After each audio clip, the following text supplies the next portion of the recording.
മന്ത്രി എ.കെ. ശശീന്ദ്രന്റെ പ്രതികരണത്തിലേക്ക്.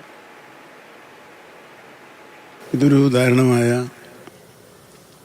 സംഭവമാണെന്ന് സമ്മതിക്കാതെ നിവൃത്തിയില്ല. അവിടെ സ്ഥാപിച്ച സോളാർ ഫെൻസിങ് തകർത്താണ് കാട്ടാന രണ്ടോ മൂന്നോ കാട്ടാനകൾ ജനവാസ മേഖലയിലേക്ക് ഇറങ്ങുന്നത്. അത് സൂചിപ്പിക്കുന്നത് നേരത്തെ അവിടെ പ്രതിരോധ പ്രവർത്തനങ്ങൾ നടത്തിയിട്ടുണ്ട് എന്നാണ്. മറ്റു സ്ഥലത്തെ പോലെ വ്യത്യാസമാണത്. ആ പ്രശ്നം ഗൗരവത്തിൽ തന്നെ പരിശോധിക്കേണ്ട ഒരു കാര്യമാണ്. രണ്ടാമത് വനംവകുപ്പ് ഉദ്യോഗസ്ഥന്മാരുടെ ഭാഗത്ത് വീഴ്ച ഉണ്ടായിട്ടുണ്ടോ എന്നുള്ളതാണ്. അത് തീർച്ചയായും പരിശോധിക്കുന്നതാണ്. വീഴ്ച സംഭവിച്ചിട്ടുണ്ടെങ്കിൽ കൃത്യമായ നടപടി സ്വീകരിക്കുന്നതിന് ഗവൺമെന്റിന് യാതൊരു ബുദ്ധിമുട്ടുമില്ല. നിതിൻ തുടരുന്നുണ്ട് വിവരങ്ങളുമായി. സ്ഥലത്ത് പ്രതിഷേധം ശക്തമാണ്. CPM പ്രവർത്തകരുടെ നേതൃത്വത്തിൽ ഹർത്താലിന് ആഹ്വാനം ചെയ്തിട്ടുണ്ട്. നിതിൻ, കേന്ദ്ര സർക്കാർ ഈ ഭേദഗതി വരുത്തുക എന്നതുമായി ബന്ധപ്പെട്ട് മാത്രമല്ല, സംസ്ഥാന സർക്കാർ എ.കെ. ശശീന്ദ്രൻ വനം മന്ത്രി അടക്കമുള്ളവർ ഉദ്യോഗസ്ഥ തലത്തിലൊക്കെ നടത്തിയ ചർച്ചകളുണ്ട്. അതിൽ ചില തീരുമാനങ്ങളായിട്ടുണ്ട്. ആ തീരുമാനങ്ങളിൽ എന്തെങ്കിലും ആ പ്രദേശത്ത് നടപ്പാക്കിയിട്ടുണ്ടോ എന്നുകൂടി ഈ പ്രവർത്തകരോടൊന്ന് ചോദിക്കാമോ? മോത്തി CPM പ്രവർത്തകർ നടത്തുന്ന ഹർത്താലാണ് ഇപ്പോൾ നടന്നുകൊണ്ടിരിക്കുന്നത്.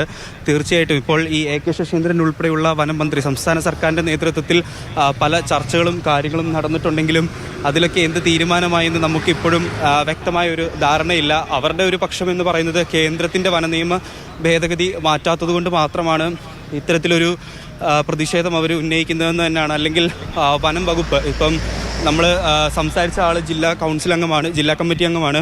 അപ്പോൾ അദ്ദേഹം പറയുന്നതും ഇത്തരത്തിലുള്ള കാര്യങ്ങൾ തന്നെയാണ്. അതായത് കേന്ദ്രത്തിൻ്റെ വനം നിയമം മാറ്റാത്തത് കൊണ്ടാണ് നമുക്ക് ഈ ആനനെ തുരത്താനോ അല്ലെങ്കിൽ ബാലിശമായാണ് സംസാരിക്കുന്നതെന്ന് തോന്നുന്നു. അതായത് പേ പിടിച്ച നായയെ വെടിവെച്ച് കൊല്ലാൻ നമുക്ക് കഴിയുമോ? മറ്റേതെങ്കിലും വന്യമൃഗത്തെ വെടിവെച്ച് കൊല്ലാൻ കഴിയുമോ? നമുക്ക് ആക്രമണകാരികൾ എന്ന് തോന്നുന്ന മൃഗങ്ങളെ കൊല്ലാനുള്ള ഒരു ഉത്തരവാണ് ലഭ്യമാകേണ്ടത്, അല്ലെങ്കിൽ അത്തരത്തിലൊരു നിയമ ഭേദഗതിയാണ് വേണ്ടത് എന്ന തരത്തിലാണ് സംസാരിക്കുന്നത്.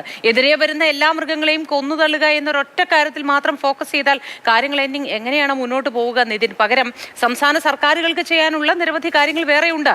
ഈ ഭേദഗതിക്കൊപ്പം തന്നെ മറ്റ് സംസ്ഥാന സർക്കാരുകൾ അതൊക്കെ ചെയ്യുന്നതുമാണ്. തമിഴ്നാട്, കർണാടക വനം വകുപ്പുകളൊക്കെ ഇക്കാര്യം വളരെ ഫലപ്രദമായി പ്രായോഗികമാക്കുന്നതാണ്. വനത്തിനുള്ളിൽ ഇവർക്ക് മൃഗങ്ങൾക്ക് ഭക്ഷണവും വെള്ളവും ലഭ്യമാക്കുന്നത് അടക്കമുള്ള കാര്യങ്ങൾ അവർ ചെയ്യുന്നു. അതൊന്നും ഈ സംസ്ഥാനത്ത് ചെയ്യാതിരിക്കുക എന്നത് വലിയ വീഴ്ച തന്നെയല്ലേ ഈ ഘട്ടത്തിൽ?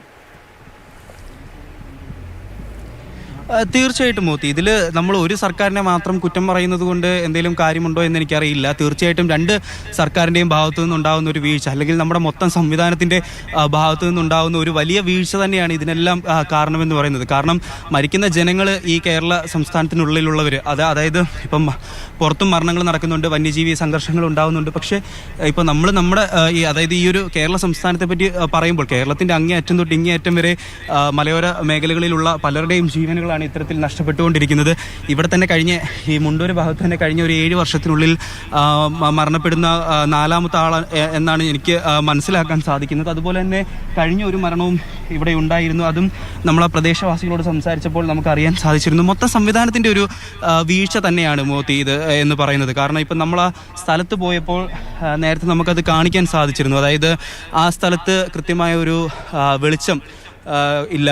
ആ ഹൈവേയിൽ നിന്ന് ഇപ്പോൾ നമ്മൾ ഈ പോകുന്ന വഴി ഇവിടെ നിന്ന് തിരിഞ്ഞാൽ ഏകദേശം ഒരു 1-1.5 കിലോമീറ്റർ ഉള്ളിലോട്ട് മാത്രമാണ് ഈ ഒരു പ്രദേശമുള്ളത്. ആ പ്രദേശം ഈ റോഡ് ടാർ ചെയ്തിട്ടില്ല.